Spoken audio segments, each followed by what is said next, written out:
नमस्कार दोस्तों। मेरा नाम श्रवण कुमार है और आज जैसा कि हम पिछले वीडियोज में पढ़ चुके हैं, व्हाट इज एन एग्रीमेंट। तो जैसे हम पढ़े थे कि एन एग्रीमेंट प्रोमिसेस और set of promises forming consideration for each other. मतलब कि प्रॉमिस या कुछ सेट ऑफ प्रॉमिस जो एक दूसरे के लिए कंसिडरेशन का फॉर्मेशन करता है, तो उसे हम एग्रीमेंट पर कहते हैं। इसी के नेक्स्ट सीरीज में आज हम पढ़ेंगे कि व्हाट इज कॉन्ट्रैक्ट। क्योंकि अल्टीमेट हमारा गोल था, हम पहले ही वीडियो में बात किए थे कि जब हम कॉन्ट्रैक्ट समझ जाएंगे कि व्हाट इज कॉन्ट्रैक्ट, तब हमें समझ में आएगा वो। जैसे जो हम कहते थे कि जो कॉन्ट्रैक्ट किलिंग जो है वो एक कॉन्ट्रैक्ट है कि नहीं। आपने अगर किसी को कॉन्ट्रैक्ट किलिंग के लिए कुछ रुपए दिए हैं, वह उस ऑब्लिगेशन को पूरा नहीं करता, तो क्या आप कोर्ट जा सकते हैं कि नहीं। ये सब सारे दिक्कतों या प्रॉब्लम्स का आंसर इस वीडियो में आपको मिल जाएगा। तो चलिए देखते हैं कि व्हाट इज कॉन्ट्रैक्ट। ठीक है। तो जो कॉन्ट्रैक्ट है, ये इंडियन कॉन्ट्रैक्ट एक्ट के सेक्शन 2 क्लॉज एच में डिफाइंड है। ठीक है। तो a contract is a lawful agreement. ठीक। तो एग्रीमेंट तो हम समझ ही गए हैं कि एग्रीमेंट इज ए प्रॉमिस या set of promises forming consideration for each other. तो इसको इसलिए अब चलते हैं हम कॉन्ट्रैक्ट पे। तो कॉन्ट्रैक्ट एक लॉफुल एग्रीमेंट है। तो हर एक एग्रीमेंट जो लॉफुल होगा उसे हम कॉन्ट्रैक्ट कहेंगे। अभी बस इतना जानो कि ऐसे एग्रीमेंट जो लॉफुल है उसे हम कॉन्ट्रैक्ट कहेंगे, और ये जो लॉफुल एग्रीमेंट है इसे हम आगे ब्रॉडली समझेंगे। ठीक है कि इसे क्या मतलब क्या है ये। तो इसको आगे हम जाके समझेंगे। ठीक। तो in other words, an agreement enforceable by law is a contract. अगर हम दूसरे शब्दों में समझें, तो एक एग्रीमेंट जो लॉ के द्वारा इन्फोर्सेबल है, मतलब लॉ उसे वैलिडेट करती है, तो उसे हम एक कॉन्ट्रैक्ट कहेंगे। ठीक है। तो अगर हम इन इक्वेशन देखें, तो contract is equal to agreement plus legal enforceability. मतलब कॉन्ट्रैक्ट के लिए एक एग्रीमेंट होना चाहिए, और जैसा कि हम पहले बात कर चुके हैं कि एग्रीमेंट मींस promises और set of promises forming consideration for each other. और इसको ये लीगली इन्फोर्सिबल होना चाहिए, मतलब लॉ इसे रिकॉग्नाइज करे। ठीक है, लॉ इसे इन्फोर्स कर सके, तो इसे हम एक कॉन्ट्रैक्ट कहेंगे। ठीक है। तो कॉन्ट्रैक्ट इज ये legally enforceable agreement. So let's move to next line. तो a type of agreement which is enforceable by law is ये कॉन्ट्रैक्ट। ठीक है। जैसा कि हम पहले ही बताए थे कि कॉन्ट्रैक्ट के सेक्शन 2 क्लॉजेज में डिफाइंड है, आईसी मतलब इंडियन कॉन्ट्रैक्ट एक्ट। तो इसमें डिफाइंड है कि एवरी एग्रीमेंट या a type of agreement which is enforceable by law is a contract. तो इन्फोर्सिबल बाय लॉ मींस, अब देखो उसी चीज को मैं बता रहा हूँ कि पहले एक यूज कीवर्ड कि व्हाट इज इन्फोर्सिबिलिटी। क्योंकि अगर भाई आपको ये पता हो गया कि agreement agreement enforceable by law, ठीक, agreement enforceable by law is a contract. But भाई एक चीज और पता होना चाहिए ना कि ये इन्फोर्सिबल मतलब होता क्या है। ठीक है। So let's see. Enforceable by law means that if somebody is aggrieved, then he may approach the court for the remedies। समझ पाए। इन्फोर्सेबल मतलब जैसे आप किसी से एग्रीमेंट किए, तो एग्रीमेंट का जो ऑब्लिगेशन था अदर पार्टी पर वह पूरा नहीं करता। ठीक।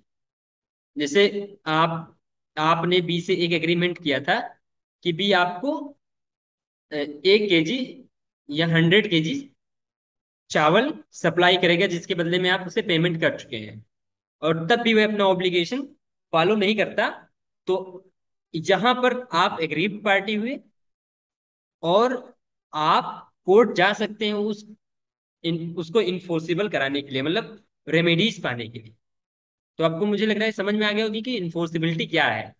तो इन्फोर्सेबल बाय लॉ मीन्स कि यदि आप एग्रीड पार्टी हैं तो आपको एक राइट मिलता है कि आप कोर्ट जाके जो आपके साथ गलत हुआ है उसके रिगार्डिंग रेमेडी ले सकें। तो जैसे example, in case of A fire insurance contract. अब देखो सबसे पहले दिक्कत क्या आ गई होगी कि भाई बहुत से बच्चे इंश्योरेंस की कॉन्सेप्ट को जानते नहीं होंगे क्लियरली। तो सबसे पहले मैं उन्हें एक चीज बता दूं कि एक्चुअली ये वर्ड इंश्योरेंस जो है ये होता क्या है, मतलब और ये इंश्योरेंस कंपनीज क्या होती है। तो जैसे जो इंश्योरेंस कंपनी होती है ये ये डिफरेंट डिफरेंट पॉलिसीज बेचती हैं। पॉलिसीज इनके पास ऐसे होगा जैसे कि आ, अगर समझ लो कि एक जीवन बीमा कंपनी है LIC, ठीक है, LIC भी तो है एक इंश्योरेंस कंपनी। तो जो इंश्योरेंस कंपनीज होती हैं ये आपसे कुछ रुपया लेती हैं, ठीक है, चाहे वन टाइम पेमेंट होता है या आपको कई किस्त में देना होता है। और आपको ये इंश्योर करती हैं कि आपके साथ अगर कुछ घटना होता है, देखो ये डिफरेंट डिफरेंट टाइप का इंश्योरेंस होता है। अगर आप लाइफ वाला लिए हैं तो लाइफ का होगा, फायर वाला होगा तो फायर वाला होगा। जैसे आपने लाइफ वाला लिया तो जब आप इंश्योरेंस लिए कंपनी से तो कंपनी ने आपको कोई पॉलिसी दी कि ये पॉलिसी है भैया आप ले लीजिए, आपको इतने वन टाइम पेमेंट करना पड़ेगा या फिर जितना भी होगा जैसा, या इंस्टॉलमेंट में होगा। तो आप जब पे करते हैं तो वो कंपनी आपको इंश्योर कर देती है कि बाद में आपको कभी कोई दिक्कत होती है, आपकी डेथ हो जाती है, तो एज ए लाइफ इंश्योरेंस आपके परिवार को वह मिल जाएगा। लेकिन उसमें भी कंडीशन होता है, ठीक, किसे मिलेगा, उनके लीगल रिप्रेजेंटेटिव को मिलेगा कि नहीं मिलेगा, ऐसा पूरा कंडीशंस में रहता है। तो मुझे लगता है आपको एक कॉन्सेप्ट समझ में आ गया कि व्हाट इज इंश्योरेंस। तो अब हम एग्जाम्पल को समझते हैं। जैसे कि हम पहले भी पढ़ चुके हैं कि मतलब अ, जो एग्रीमेंट इन्फोर्सेबल बाय लॉ है वह एक कॉन्ट्रैक्ट है। तो लेट्स सी इस एग्जाम्पल को देखते हैं। For example, in the case of A fire insurance contract. अब ये फायर इंश्योरेंस कॉन्ट्रैक्ट क्या होगा, तो मतलब ये किसी व्यक्ति और एक फायर इंश्योरेंस या फायर अगर लगता है तो उसके लिए इंश्योरेंस इंश्योर कराने वाली कंपनी के बीच में होगा। ठीक है, कि अगर आपके घर पे आग लग जाता है और आप उससे वह पॉलिसी खरीद रखे हैं तो आपको आग लगने के बाद वो कंपनसेट करेगी है, कुछ रुपए जो मतलब उसमें मिलने के होंगे कॉन्ट्रैक्ट में वह मिलेंगे। तो इस टाइप के कॉन्ट्रैक्ट को हम फायर इंश्योरेंस कॉन्ट्रैक्ट कहते हैं। वह T2 wants to insure his goods in the ware house.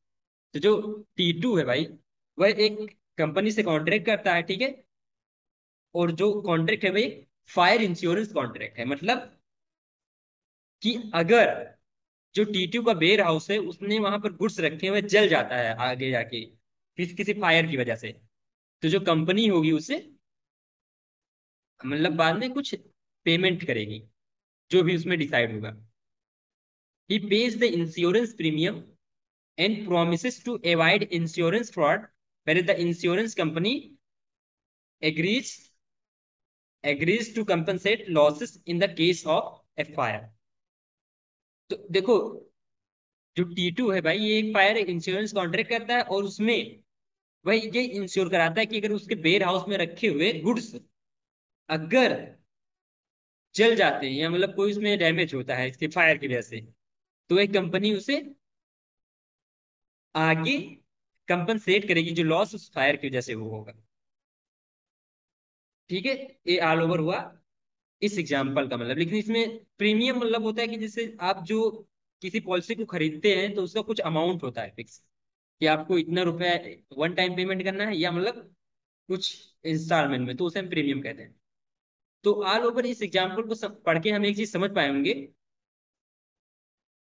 कि हर एक एग्रीमेंट जो इन्फोर्सेबल बाय लॉ है वह एक कॉन्ट्रैक्ट है।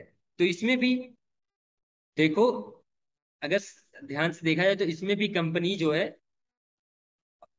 जो एग्रीमेंट करती है T2 के साथ वह एक लॉफुल एग्रीमेंट है और इन्फोर्सेबल बाय लॉ है। क्योंकि अगर अभी T2 को अगर जब टी अगर T2 को कभी लॉस होता है, ठीक, फायर की वजह से, और कंपनी अगर उसे कंपनसेट नहीं करती, जैसा उसने क्या कहा है, compensate losses in the case of fire, तो फायर के टाइम अगर कंपनी उसे कंपनसेट नहीं करती लॉसेस, तो वह कोर्ट जा सकता है। तो जो एक कोर्ट जाने का अधिकार मिलता है एक एग्रीमेंट में, वह अधिकार ही उस एग्रीमेंट को कॉन्ट्रैक्ट में कन्वर्ट कर देता है। तो ऑल ओवर मुझे लग रहा है कि आपको समझ में आ गया होगा दोस्तों कि व्हाट इज ए कॉन्ट्रैक्ट। तो contract is an agreement enforceable by law. तो मुझे लगता है आपको समझ में आया होगा। और इसी के साथ इस वीडियो को एंड करते हैं और आपसे लेते हैं विदा। And let's see you in our next video. So thanks for watching.